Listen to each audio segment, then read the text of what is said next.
A gente vai falar hoje de um programa que marcou a televisão brasileira de um jeito bem interessante.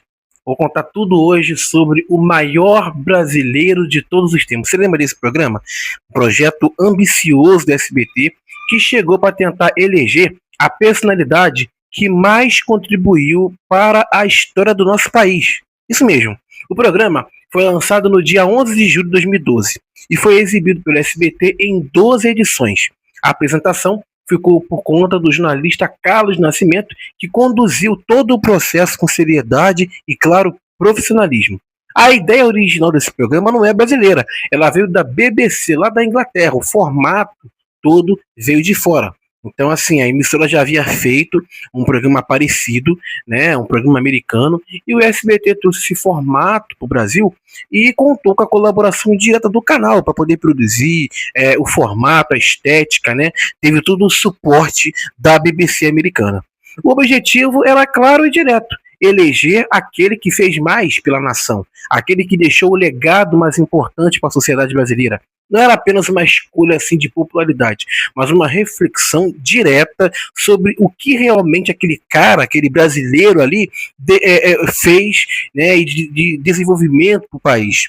O projeto, na verdade, já havia sido idealizado por Silvio Santos muito antes, lá em 2004. Na época, o dono do SBT queria fazer exatamente isso: eleger as grandes personalidades brasileiras. É tipo como se fosse um Oscar, né? Mas em vez de ser um Oscar que premiava filmes, ele premiava pessoas, né? Só que as pessoas não apareciam ali no palco, creio, acho que só na final, né? E então, naquele momento, faltavam, né, quando ele idealizou antes, muitos patrocinadores, porque sem patrocínio você não consegue fazer um programa. E ele acabou não saindo do papel. Anos depois, em 2011 e início de 2012, o SBT voltou a investir na ideia. O canal fez vários anúncios pedindo que o público votasse no site oficial. Era necessário atingir ali uma marca de 1 milhão de votos para que o programa realmente fosse produzido, e eles conseguiram atingir. A BBC, que detinha os direitos do formato, exigia essa quantidade mínima de participação popular. Silvio Santos chegou a ficar entre os finalistas iniciais, mas ele próprio pediu para ser excluído da votação, porque ele entendeu que, como o programa era promovido pelo seu próprio canal, não seria correto ele, como dono, mesmo que ele iria aparecer como animador, permanecer na disputa, porque ia aparecer algo meio que manjado, uma autopromoção, talvez ele deve ter pensado assim. Então, em julho de 2012, foi anunciado que Carlos Nascimento seria o apresentador do programa. A estreia, que estava prevista para o dia 18, foi antecipada para o dia 11 de julho. O jornalista, então, conduziu as 12 edições com um tom sério, um tom jornalístico, né, como era proposto pelo formato. O programa tinha um caráter claramente educativo. Ele mostrava a trajetória das grandes figuras, né, da história brasileira, contando seus feitos, suas contribuições, o impacto, né, que cada um acabou deixando no país.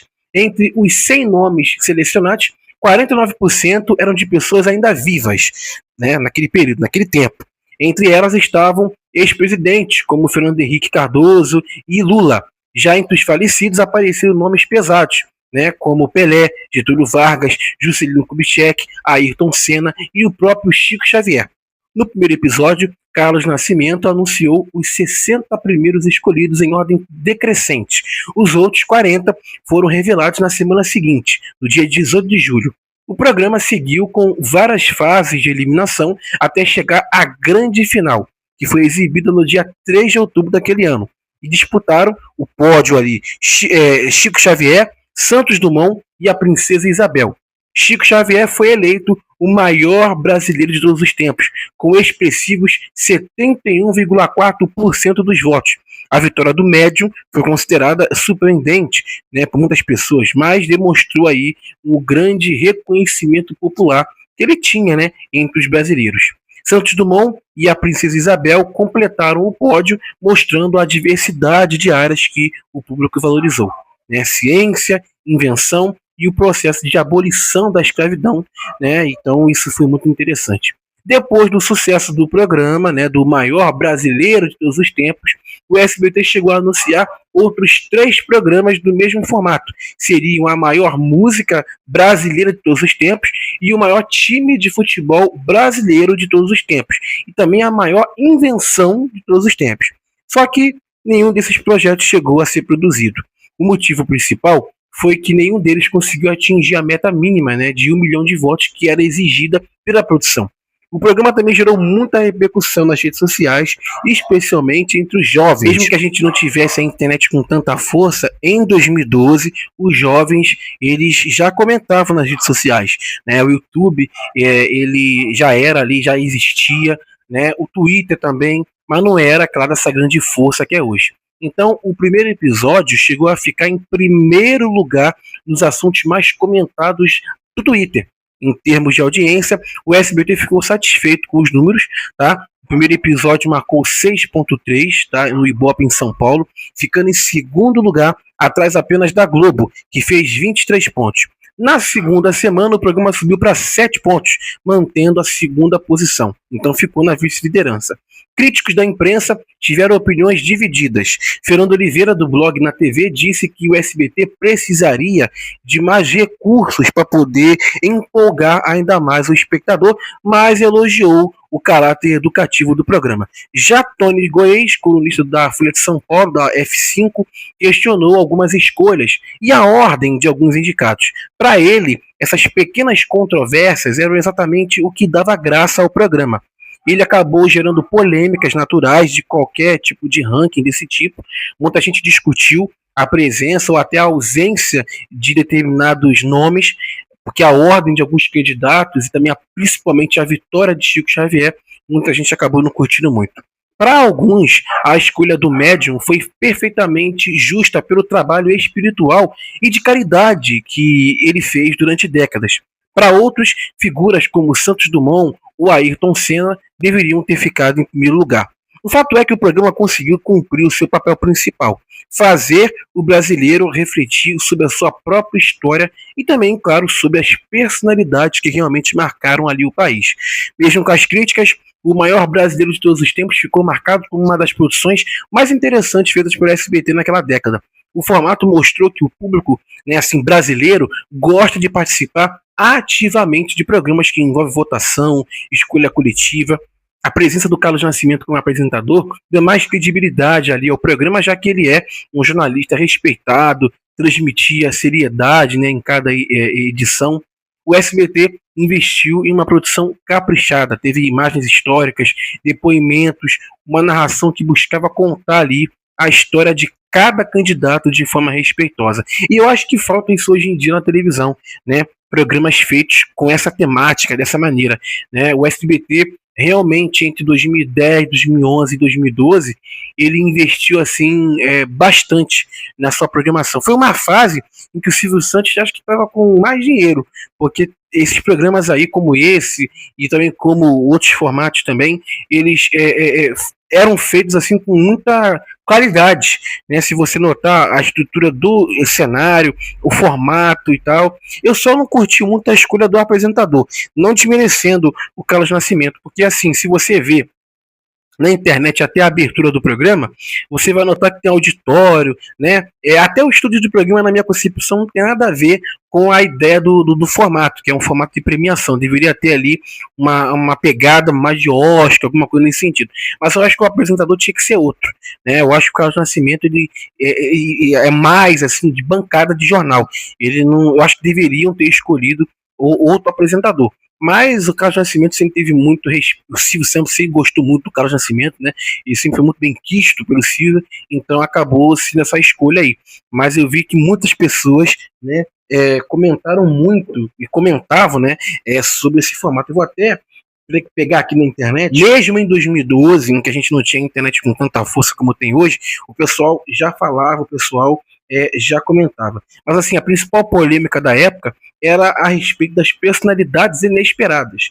Então tinha muitas críticas às posições. Comentava-se com espanto, como por exemplo Dedé, então zagueiro do Vasco, Lua Blanco e Luan Santana ficaram à frente de nomes como Machado de Assis, Elis Regina, Chico Buarque e Chacrinha, né, que de certa forma, aí representam muito mais aí a brasilidade, né? Machado de Assis, a cantora Elis Regina, Chico Buarque, Chacrinha, né? Dedé do Vasco, então do Vasco, Lua Blanc, Luan Santana ficaram na frente desses grandes nomes aí. Então, isso acabou, né, incomodando algumas pessoas pela ordem das posições que o pessoal ficou. Mas isso tudo foi votação. Então as pessoas votaram para que esse pessoal ficasse aí. Uma das polêmicas também foi a votação em massa. Havia a percepção de que torcidas organizadas de jogadores e fã-clubes de artistas se mobilizaram para poder inflar as posições de seus ídolos, o que para muitos descaracterizava o propósito de legado à nação.